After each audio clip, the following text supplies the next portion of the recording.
have a special morning. We are going to have a short lesson on keeper of the home. And then I have three ladies who have bravely volunteered to share some things that they do at their home. Keeper of the home is such an important part of the Titus II ministry because our homes are very important. God views the family and the home as a very important place. Albert Mueller, who I listen to for my daily dose of news from a Christian perspective, was talking this week about the family and just how important it is and how on the way out it is.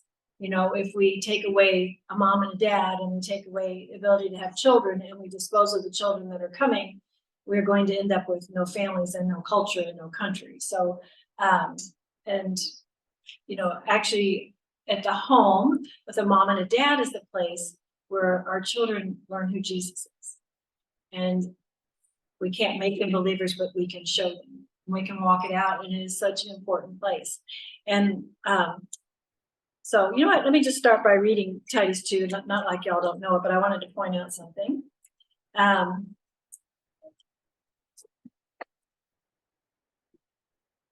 And just so the ladies know, we're going to start with, when it's time, Linda, and then Crystal, and then Didi. So just so you guys know where you fit in this morning.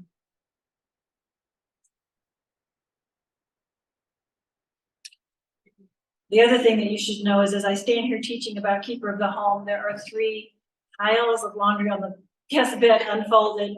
We hosted a party last night. There are piles of dishes on my sink. So I'm not here to tell you I know how to do it all. There are just seasons, right? And that's my season right now. Let's see here. Titus 2, 3 through 5. The older women likewise, that they be reverent in behavior, not slanderers, not given to much wine, teachers of good things, that they admonish the young women to love their husbands, to love their children, to be discreet, chaste, homemakers, good, obedient to their own husbands, that the word of God be not blasphemed. So this keeper of the home, and in my version here, what have I got? This is the New King James, it calls it homemakers. Because of the translation, keeper at home, people tend to say, are you a housewife? Or it's not about being a housewife. I'm not married to my house. I'm a homemaker, right? My job as a woman is to be the feminine part of the home. And it's not, this isn't the wimpy word. It's not a word of drudgery. So I'm really encouraging you I wanted to start with a little bit of a lesson just to get our head in the right space. So like Didi said, we can be encouraged to go home, can't wait to get home, can't wait to do those things, can't wait to be parties. It's a privilege women to have. We live in a free country where we can run our homes and we can, come and go as we please, and we can worship as we please and teach our children the word of God. It is truly, truly a pleasure to be a homemaker. When we look at the meaning of the word, it actually means to guard your home, to preserve your home, to be a watchdog over your home and a caretaker of your home. And ladies, that's a whole lot more than dishes and laundry. So that's part of it. It's important. It's important to have an organized home and a well-kept home. Not a home, Phoenix Home and Garden. No, living in our homes is messy, right? It's messy, but there needs to be an undergirding of purpose and of organization. And this may be a bad season, but it's going to get better, and I'm working on it. Kind of a thought here.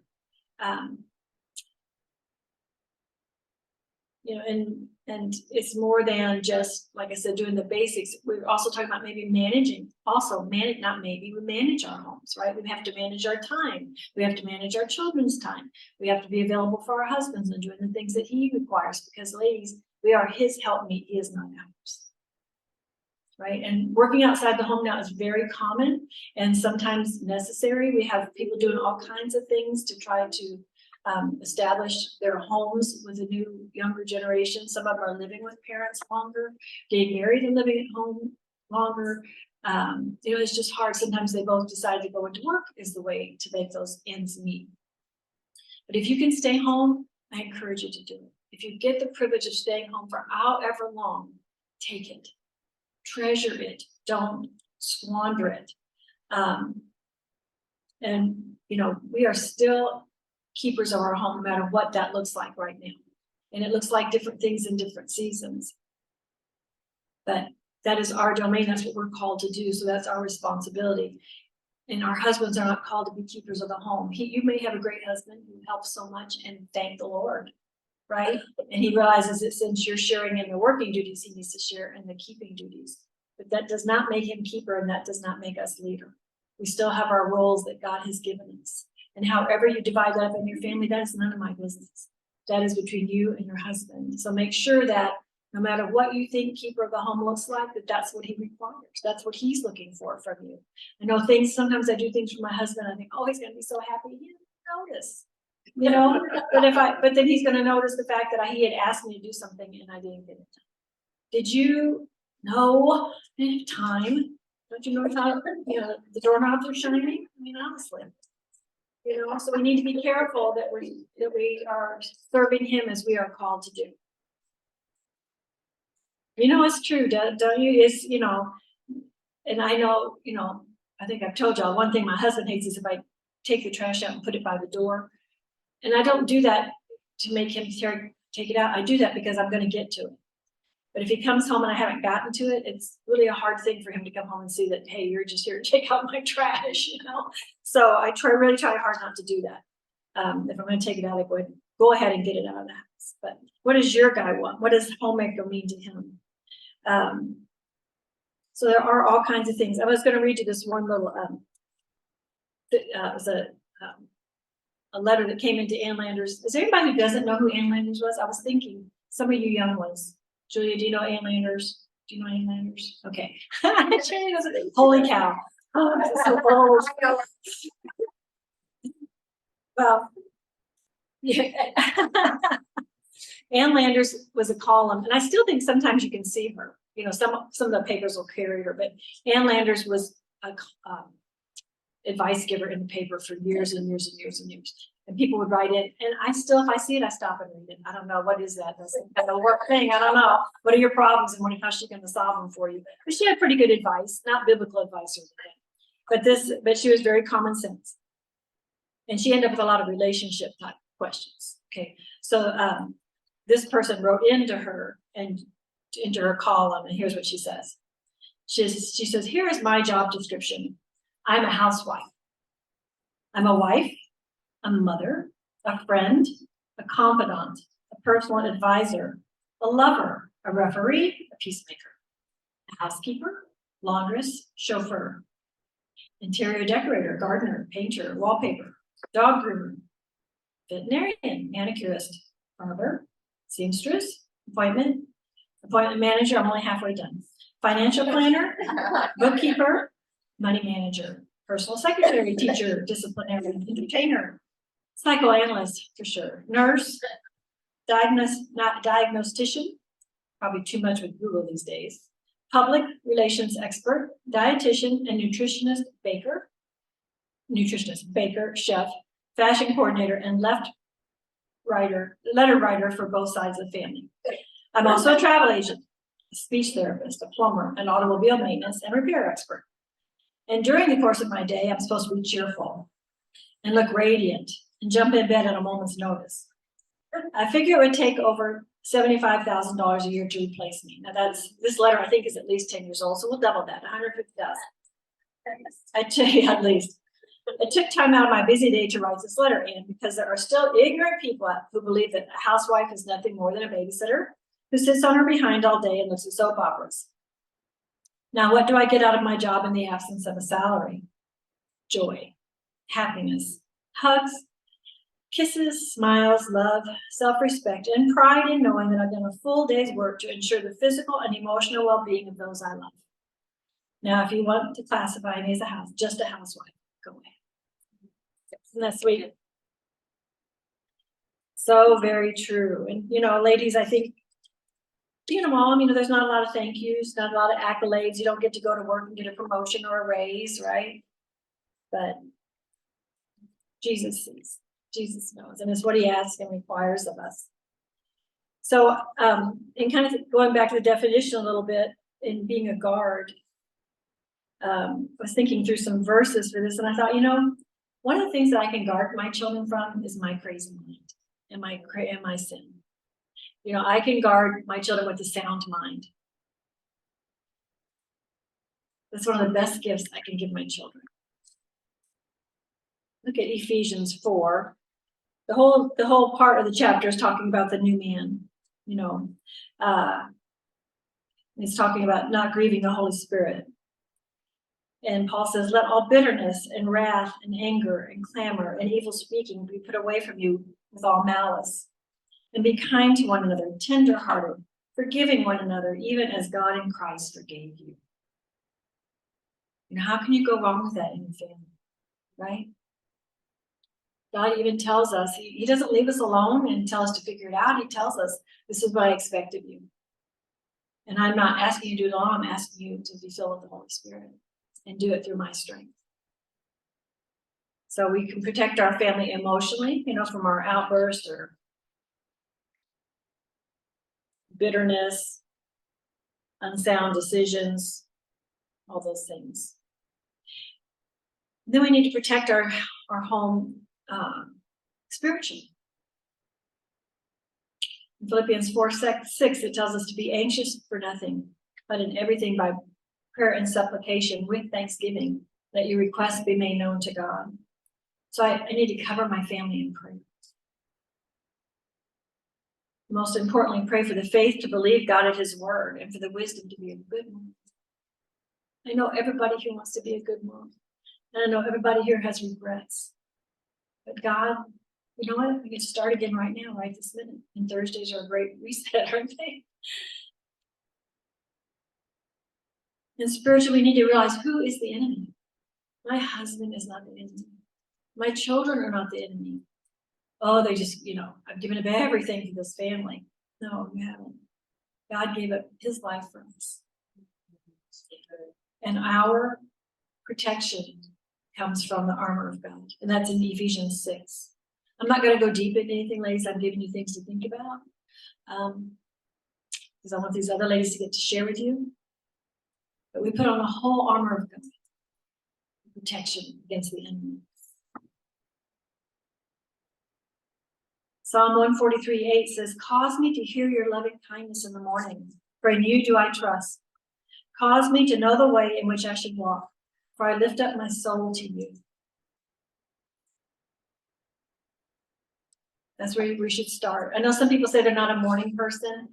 You don't have to have your main time in the morning, but you do need to check in with God in the morning. It's much better to check in with him in the morning and get your directions than to end the day and say, what did I do wrong? Right? So get his guidance, get his priorities, get your heart set first thing. So I just was looking through my file. I keep files of all the lessons that we teach here and my notes on different ones. And I came across one that Karen Carey, which many of you don't know, but she's a young mom. She's a teacher, so she's staying at home and working as a teacher right now. But she talked about the sights and sounds of the home. Our home is a reflection of who we are and what we've had. And my first thought was to ask you to close your eyes and think about your own home. But I thought that might be too close to home and I might end up with a lot of tears. So including my own. So I think what I'll do is let's just walk through what happens when you go into someone's house. What are you looking at? When I walk into someone's house, I start looking right at the very beginning, like, what's the front door like? Is it welcoming? Does it get used a lot? Or is it like you have to kind of go through things to get it? Is a welcoming home? When I'm inside the home, one of the first things I do, I guess I'm not the only one, but it's a little warped, is I look at their books on the shelf. Try to go there and see what they're reading. Because then I can see what their belief system is and what they're thinking about and what's important to them. What's on that bookshelf. I might cast my eyes down at their table and see what magazines they're reading. What's important to them. Maybe they like to travel. Maybe it's travel magazines. Maybe it's Christian magazines. Maybe it's kids magazines, so there's kids in the house. Just with my sight and without any other sense, what can I see just by seeing, just by looking? And, think about when you get home today, think about what would someone see? Take a walk through your house, and what would they see? Would they see, try to get out of yourself, your house from another perspective. Maybe you'll be able to see what their hobbies are. Maybe they have a craft room. What does she like to do? What's important to her? Are there things that are beautiful in the house? Is there pretty artwork? Maybe there's flowers in the front door. What things does that mom think are beautiful? Is there basic order in the home? Not that it's like we talked about, not like it's a magazine, but is there a basic sense of order? Or is there like dishes from 3 days ago? 1 day's okay. 3 days is a little bit. And what about the family that I view? Are they friendly to each other? What are their countenances like? What are they doing together? Or maybe they're not doing things together. Maybe they're all separated. Maybe the kids are in their room with their door shut. Maybe they have their phones in their hand or a TV in their room. Or their headphones in. Is it a family that works together? Is mom doing all the work and the kids are just like laying all over? Or are they working together as a unit? What if it's dinner time? Are they all sitting at the table together? Is mom training them to be part of the family and to be helpers? Or is she teaching them to be lazy? You can tell a lot just by looking, right?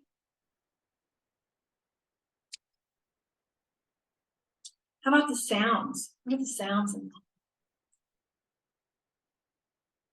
Let the words of my mouth and the meditation of my heart, Psalm 19:14, be acceptable in your sight, O Lord, my God and Redeemer. The words of my mouth. What's coming out of my mouth? Are they gentle and kind words? Are they instructive words? Are they training words? Loving words? Testimony words? Or are they bitter? What's the tone of my words? What's the volume of my words? How about the music playing in the house? Is it uplifting? Ladies, there is some rank stuff out there. Let me tell you what. If you have teenagers and if you just turn on the radio, there's a lot of junk out there on the air. Nasty stuff. That stuff does not go in without changing, speaking to, teaching in its own way.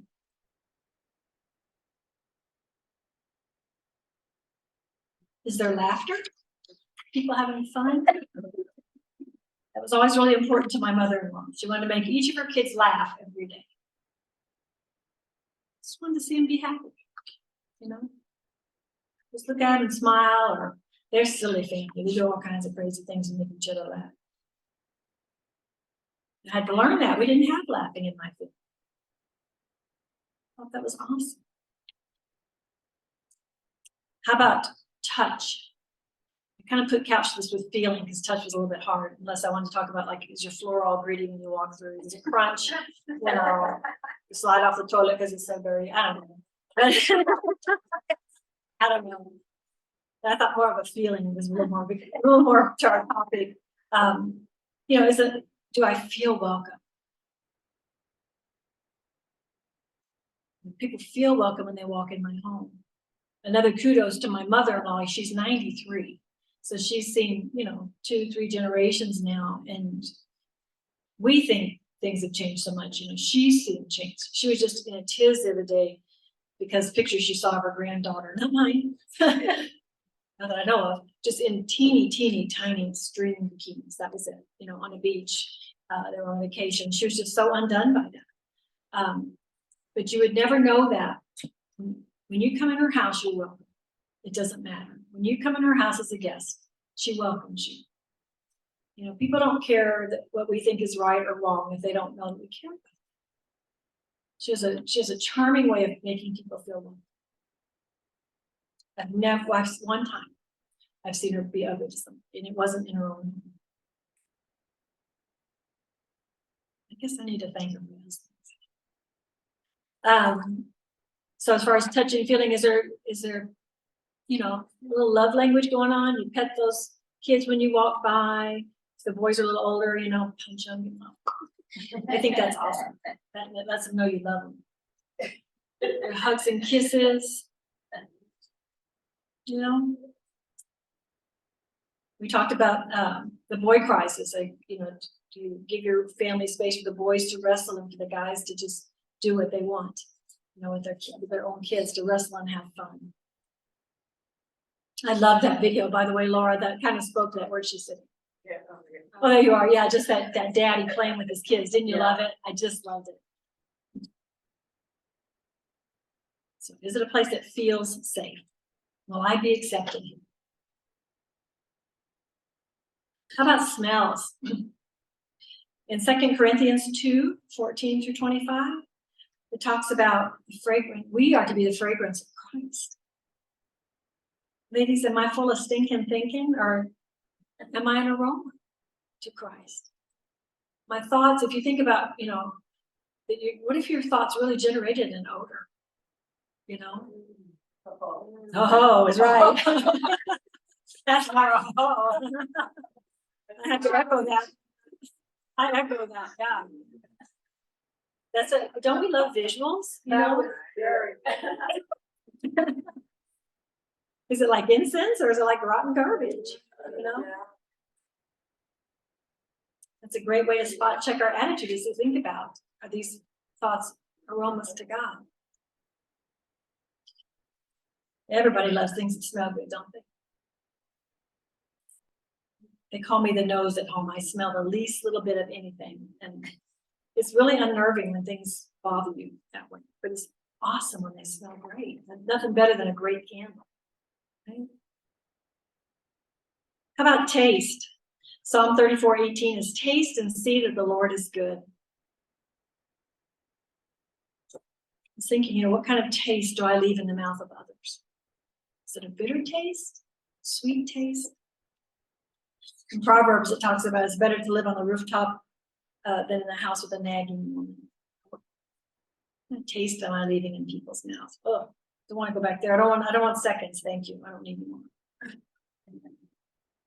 What do I use that tongue for? Do I give people a good lashing? Do I encourage? Do I work to keep the taste of contentment on my tongue? Proverbs 31:26 says the words of kindness are on my tongue. Those should taste pretty good. It's going to read you a short clip here from 2 Corinthians 4.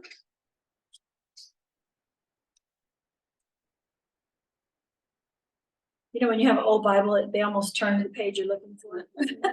And when they're new, they stick together. So 16-18. This is what I want you to hear, ladies. Therefore, do not lose heart. I'm not here to beat anybody up about their family or their home. We're giving you things to hang on to, hooks to think about, ways to process. You know, I could just stand up here and say, okay, go home and be a good home. It doesn't do much for us. We need to see pictures of it. We need to think about it, dwell on it, search for it, be diligent. Therefore, do not lose heart. We do not lose heart. Even though our inward man is perishing, yet the inward man is being renewed day by day. God's word does that for us. For our light affliction, which is but for a moment, is working for us a far more exceeding and eternal weight of glory. It's temporary, ladies. It's a season. While we do not look at the things which are seen, but at the things which are not seen. For the things which are seen are temporary, but the things which are not seen are eternal. Caring for your home and the people in it is where you walk out your salvation. Not that you earn it there, but it's where you practice what you've learned. You practice what God has given you. You practice living in the new name. You practice forgiving, and you practice loving and caring for. You know, I would never give anybody an excuse to be lazy. You know, if you feel like your house is a mess and it's because you're lazy, God encourages you to get up. Get up, you have work to do. You have important things to do. You have children to take care of and a husband to serve and a community to love on.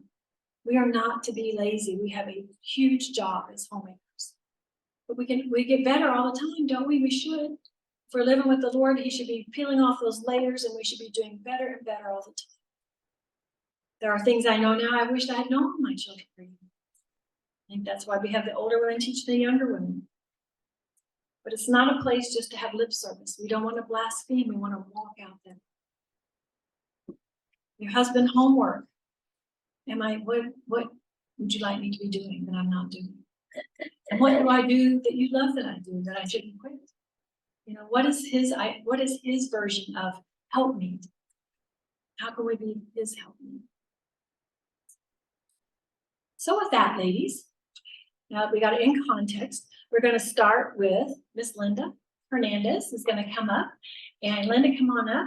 She's going to share with us. We have 3 topics this morning. We have traditions, we have a monthly budget, and we have hospitality.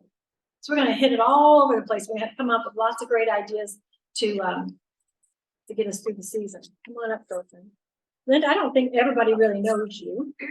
Why don't you start by telling us, you know, a little bit about yourself? Oh, a little bit about me. Yeah. Okay. Hi, Zoomies. Hi, everybody. So I'm Linda Hernandez. I'm been married 19 years now, together with my husband for 33 years. We have 4 kids, 3 boys, 1 girl, 6 grandbabies. Praise the Lord, they're wonderful. I've been coming to Christown. The number seems to change in my mind all the time, but I think it's about 12 years or so. And of course, anybody who comes here, who's been able to listen to the messages, you know what a blessing this place is. And so I've been blessed for, I think, at least 12 years to be able to hear these messages and be part of this ministry. So today I get the opportunity to share with you some traditions. They asked me to share kind of some things that we do with our family. And so traditions are just handing down a way of acting or believing. And in the New Testament, Paul is always talking about handing out the gospel. It's always about making sure you're sharing the gospel. And when we came to know the Lord about 20 years ago, my husband was very convicted that when it came to the holidays, that we were not doing that. We celebrated the holidays in a very, how he said it, we're celebrating in a pagan way, meaning in a very worldly way. So he was very convicted, and he said, we're not celebrating at all holidays. And that was very difficult for me. But at the same time, I knew he was right. I knew that our focus was not on Christ. And it was a way of that he felt we needed to be purified of that. And so there's different ways to show Christ, right? And you touched on it just a little bit ago, how, you know, that's so perfect the way God works it all out, right? So some of the things I have down as the way that we decorate our home can show Christ. The background music, what's happening in the background, what are the conversations that we're having, the music that we're playing. We can verbally share Christ in our behavior, in the way that we're treating the people in our home. Are we welcoming? Are we loving? Are we showing them Christ by the way that we care for them? So when we gave up the way that we celebrated, I think we gave it up for about 5 years. And gradually I was like, well, how can we incorporate it? I don't want to just not celebrate. It's something to celebrate, right? And so it happened very gradually. I asked him, like, can we decorate? And that's how it started. And so what I did was, we had a staircase at the time, and I put garland throughout the staircase, and I put candy canes throughout the staircase, and decorated some of the rest of the house with candy canes. And then I had the candy cane story up so that the kids could see it. I read it to the kids, and other people as they came into our home could see it. And then the next year I prayed and asked God, well, God, how can we celebrate your birth? And, you know, and it seemed like such a silly thing, honestly. But I got this vision of praise going up to heaven. And I think of balloons when I think of birthdays. So it was just myself, our family, me and my husband and our children, and we got balloons and we wrote praises on tags, and we released balloons. So my husband talked about the, Christmas story and what we're celebrating, why we're celebrating it, and that we should praise God. So we released these balloons. Well, this simple thing turned into a big thing where we started inviting my whole family. And I am, this is a Mexican family, so this could be from 50 to 80 people coming into the home. And so I would make the tamales and the menudo, and if anybody else wanted to bring something, they were welcome to do so. I set up a area for pictures where we had funny hats for Christmas, little decoration like scarves, silly things. But then at 2:00, so it was open house from 12 to whenever, but at 2:00 was balloons. And so we would gather however many were there at 2:00, and my husband would share the gospel with them, share the reason why we're celebrating. And then the whole room had tags to write down praises and thanks to God.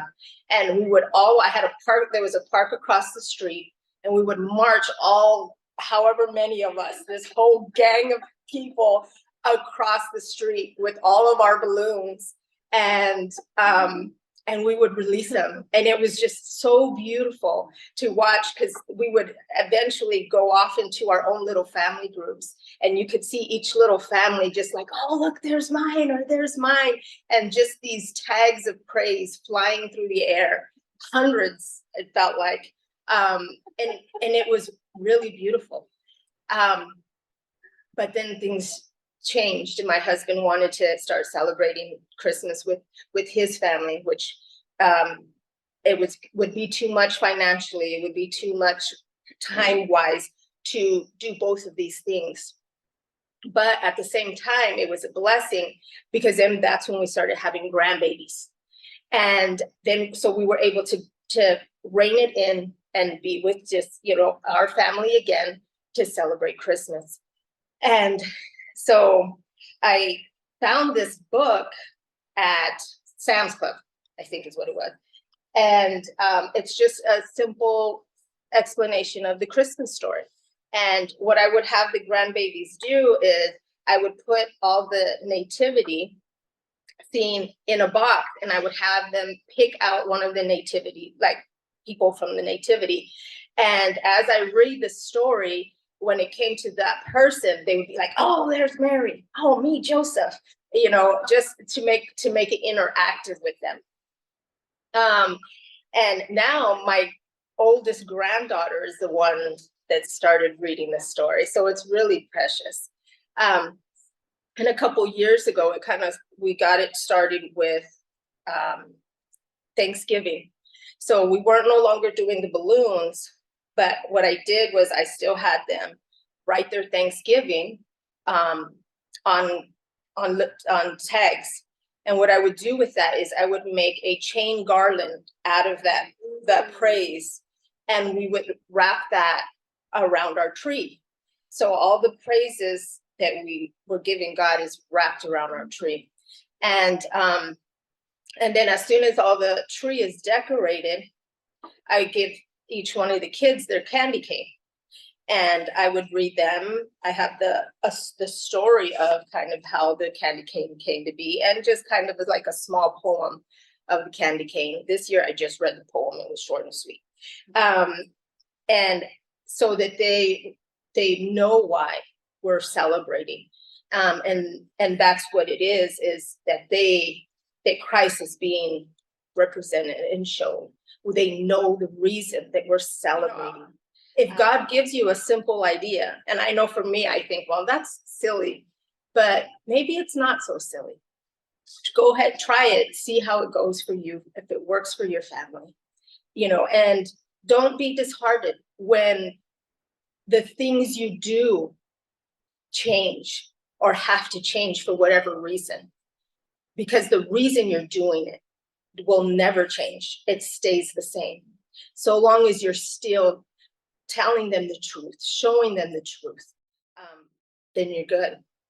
1 Corinthians 10:31, which I thought was beautiful because I shared it this morning with Jackie, or Jackie actually shared it with me this morning. So whatever you eat or drink or whatever you do it all for the glory of God.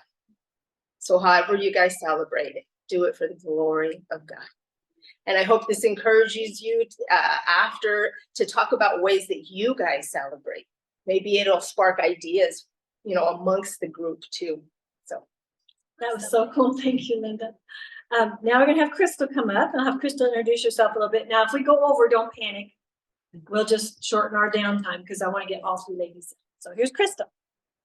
Hello, everybody. My name is Crystal Benson. I've been married for 17 years, and I have 2 teenagers. I have a 16 and a 15-year-old. So I'm going to speak about budget. Man, just like you, I'm going to talk about grocery shopping. I have nothing in my head. Well, I have meat, but everything else. Good start. But yes. So a couple years, it's been a long time. My husband and I went through a bankruptcy, very young in age. And then we went to a church who started Dave Ramsey. And we learned about budgeting.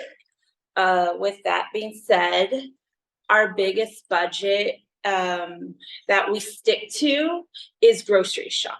My husband is super adamant about grocery shopping. He gave a budget, and basically when the kids were little, I would take them, and then we had one that was the calculator, we had one that was the picker, and then I was kind of the guidance / mover. So I don't know if anyone knows, but a grocery store is basically all your fresh is all around, and in the middle is all like boxes, and yes, and even at Costco and at Sam's Club. So I've gotten pretty good at finding stores that works for our budget. And what I mean by budget is basically in our home, we do breakfast, lunch, and dinner. The kids take lunch, my husband takes lunch, and then I kind of go in between. So with your budget, it's basically, for my husband, it's a big thing. He's our finance keeper. And with that, if I go over, it stresses my husband out. So I made it as a game. A lot of people will look and be like, what are you doing? And it's just like, oh, this is what, and I share it. Because at first I felt a little awkward about calculating everything. But then it was nice to be able to share it with people. And they're like, oh, that's, and a lot of people are like, that's good. What's your budget? So I am going to tell you, our budget was very little. We're a family of 4. At one point, our budget was $400 for the whole month. And I grocery shop for a whole month. And then now, of course, with things change, and I'm like, I am not going to buy meat for 2 digits. So I always try to figure out, big meals are great, but calculating. So basically it's just rounding it up to the wholest dollar. And then you'll be surprised you'll go under your budget, at times. You could go under your budget, and that could be your security for when you need stuff. So I'm going to walk you through the grocery store. So imagine this. You walk in, you get into your produce, lettuce, you get the big bags, you clean it, there's ways to keep it for at least 3 weeks. Even your fruit and vegetables, there's some bananas, great if you take them apart and then line them up on your counter without light shining, but it's not too dark. So going through your produce, finding things like you're always going to usually use tomatoes, cucumbers, like find things that you're constantly using. Because nothing goes to waste. The goal is for nothing to go to waste. Then you get into your breads. I found Costco. My family likes a certain bread. It's like Argyle bread or something like that. And at Costco, you get 2 loaves for the price of one at the grocery store. So I'll buy 6, 8 of them, and you could actually freeze bread, and it's great. So I freeze like breads, anything from loaves to hot dogs and hamburgers. And then I go to the meat department. And when in the meat department, okay, it's also knowing your food chain, you know. So meat is, you're always going to basically have fruits and vegetables and protein for your dinner. So I always buy the family the big bag of chicken breasts. The good thing about that, they're quick and easy to make. So if you're a busy family, or if you are just a husband and wife, that bag will last you a long time. So taking out what you need on the days that you are cooking. So chicken, roast, beef is good. You could do many types of roast. And a lot of times if you buy the bigger one and you have the butcher, you could have them cut it up into 4 or 3 different cuts for free. A lot of people don't know that.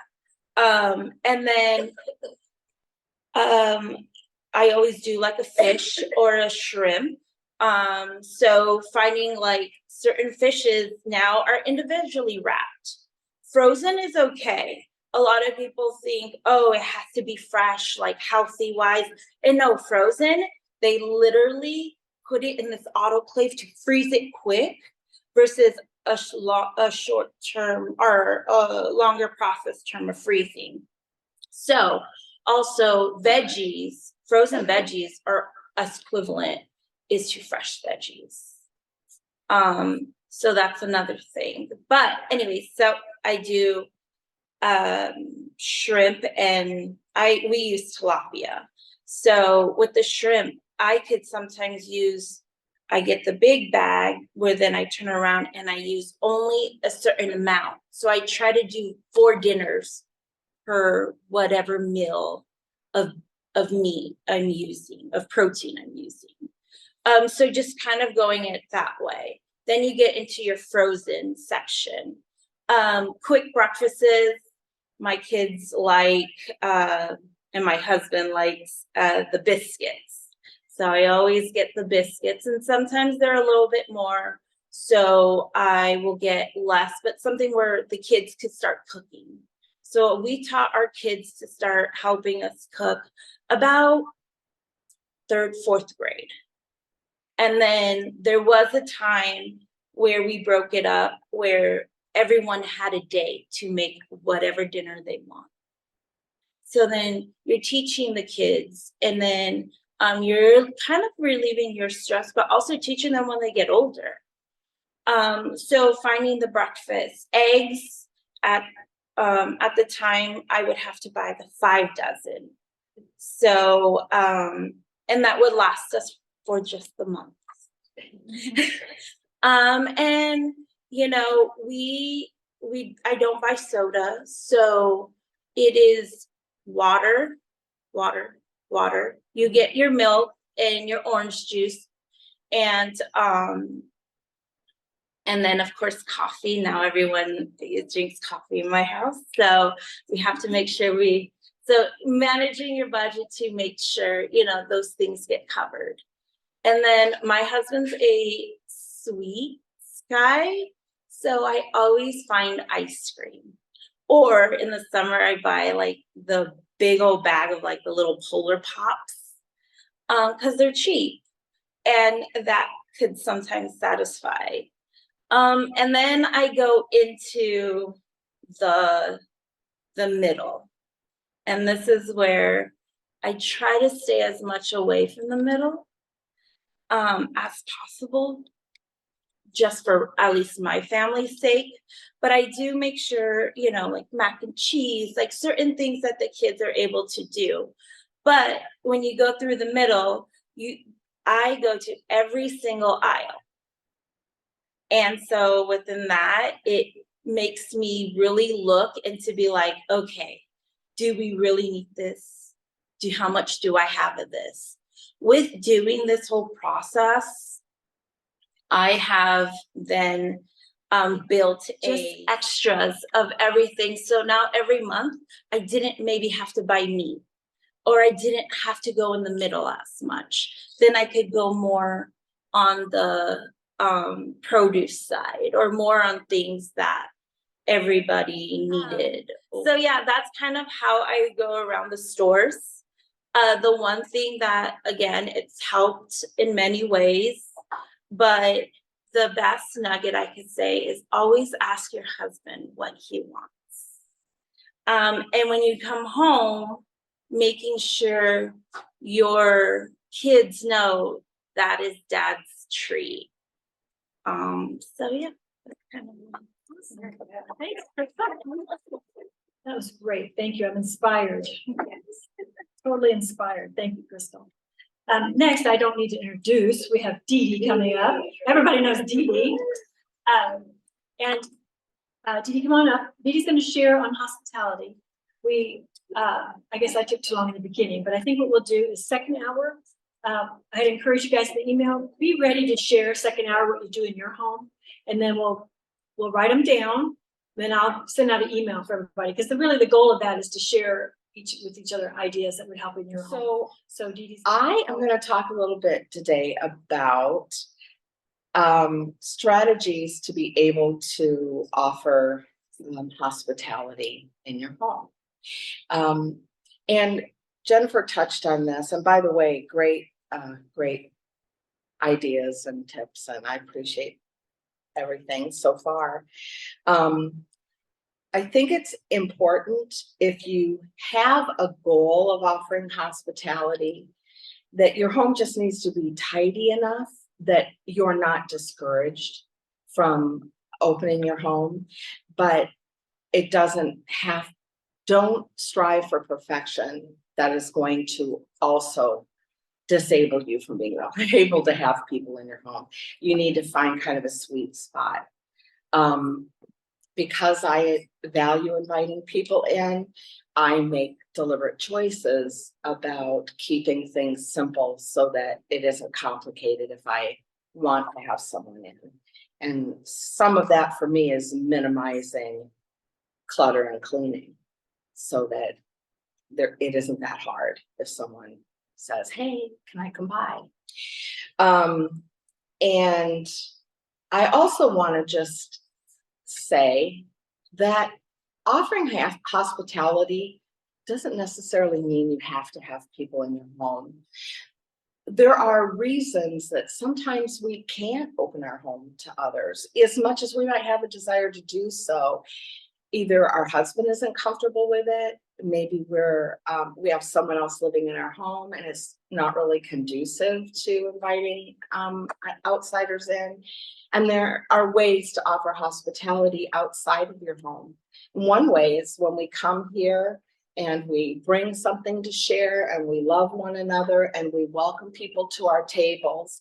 Hospitality is really more about making people feel welcome than it ever is about entertaining. And so I just want to say that on the outset, because I think there have probably been times in my life where I wanted to do more than I could do. And so I don't want any of you to feel badly if you can't. Okay, so hospitality versus entertainment. Hospitality seeks to welcome, and entertainment seeks to impress. So we don't want to have to impress anybody. The whole goal of opening our home to have people in is so that they feel loved, seen, heard, accepted. It's some of the things that Jennifer shared. And the main thing in opening your home is to make sure that your guests are comfortable. giving help or guidance. And I love something that Jen Wilkins said. She said, hospitality burns the rolls because it was listening to a story. And that's one of the great reasons why hospitality beats entertaining.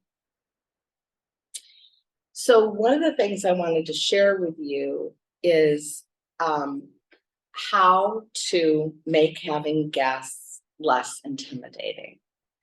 Because it can be kind of intimidating, especially if it maybe someone who's coming for the first time, or it's your mother-in-law.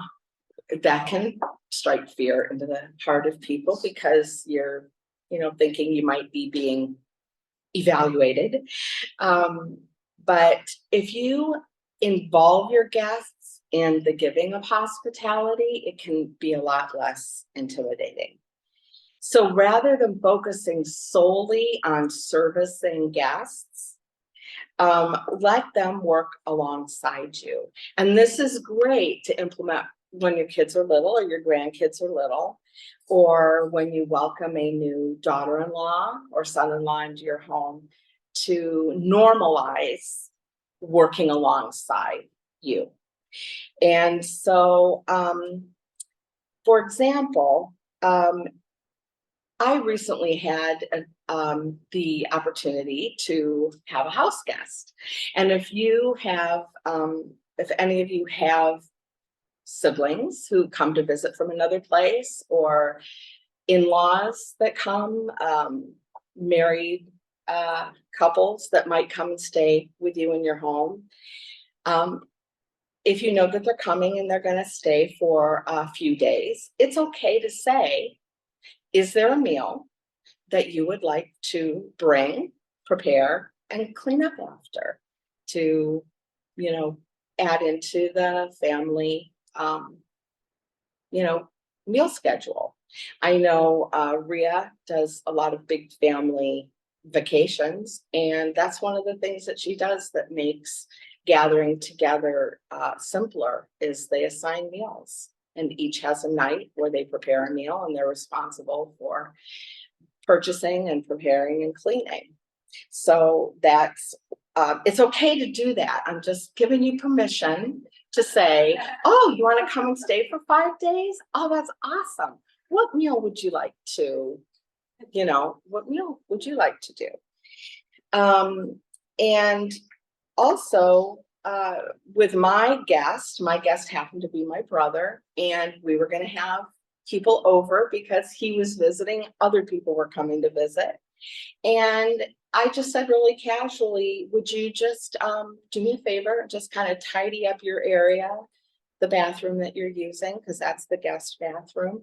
And he was more than happy to do it. I didn't have to wait till he wasn't around and sneak in there. It's they're happy to do it. And I do have a son and daughter-in-law who do come with my grandson, and they use our 2 guest rooms.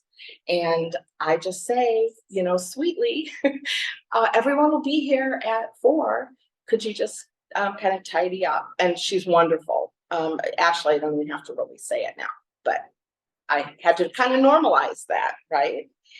And if you have house guests who are, maybe non-cookers, or they can do other things. You can ask them, hey, could you haul this trash out?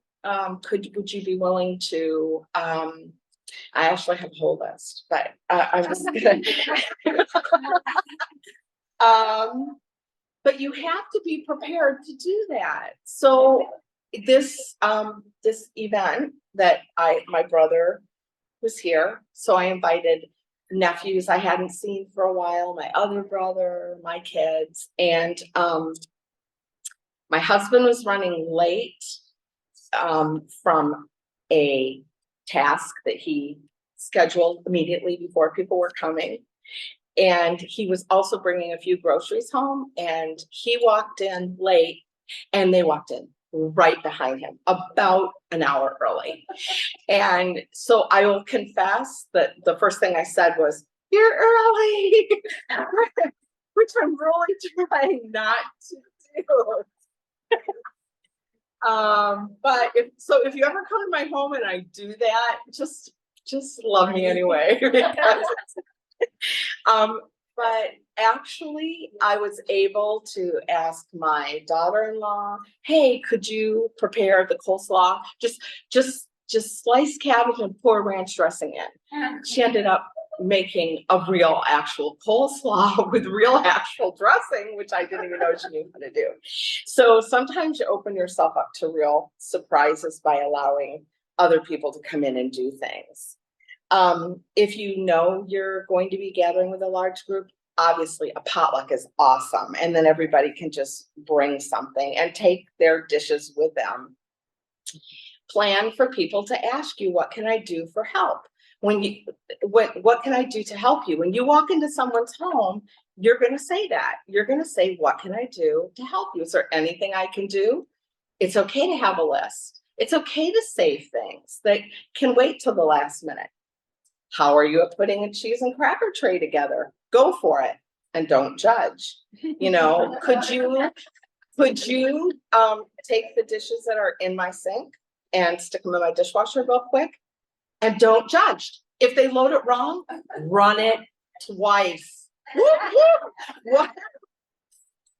Who said, who said if they don't get clean the first time, you can't run it again, Also, cutting vegetables. I used to do a cookie exchange years ago. And I had a friend who always showed up early and always did my veggie tray. That was just one of the things that she loved to do, and I always left it for her. Let's see. Oh, I had my nephew. I gave him a window spray and paper towels and said, "Could you do this?" Was the early, right? He was actually the guest, but in case I don't know, someone else showed up. He sprayed down the patio table, and another thing you can do with teens is they love to take pictures. So of course they'll be in all of them, but make one of them the photographer. Have you ever had a gathering and you're like, I didn't take a single picture? Give it to a teen. They're great at it. Let's see, they can warm rolls, they can fill the ice, they can set up your drink station, they can be your door answerer, answer the door and welcome people. We have a little thing, we have a bingo game. We bought it for $20. It's one of these, where the ball rolls out. And then I didn't just buy the cards that you put the tabs on. I bought dabbers. So they're paper bingos with, the dabbers. It's so fun. We have that tucked in our front closet. And if we have kids and sometimes adults, and, it looks like the kids need something to do, we pull out the bingo game. So my husband did this. We had all ages, and we had 10 people around the table while a few others talked off to the side, and they played bingo. And we have a basket of prizes. There's chamois for the husbands, there's scrubbies and there's, plastic dinosaurs for the little kids. And so they will sit and play for an hour, just dabbing those bingo games and calling out and getting prizes. And so that's just something that we started to do. And so I'm just going to give you a couple of other quick ideas for things you could assign to people when you are having a crowd. They can set the table. They can, I already mentioned, check the bathroom. They can take a drink order or dessert orders. They can unload the dishwasher and reload it. And I'm one of these that I don't want to clean when I have guests. I really do let the dishes pile up because I don't want to take time away from my guests. And that's an individual thing. If they're scraped and soaking, I can load the dishwasher later. But if someone really wants to help, let them. They can get coffee ready for later. They can play with your dog. And they can put leftovers in containers. And they can go around and gather dishes that are accumulating around the house. And just kind of organize and declutter either before or after. So just a few ideas. And I want to just say that I love to have crowds, and I used to stress a lot more than I do. I've really relaxed, and I've really tried to find intentional things that people can do to help. But one of the sweetest things was we had our neighbors. We haven't had our neighbors over yet. We will, but we're still kind of new in the neighborhood. But last Christmas they brought us over a bundt cake, and this is what they said when they gave it to us. We noticed that you like to have people at your house a lot, and so we thought you might use this. And they brought it for us. And I thought, what a testimony. Now I just need to get them in the house. So anyhow, I hope you will just let your guard down a little and not be intimidated about offering, just the love of Christ in your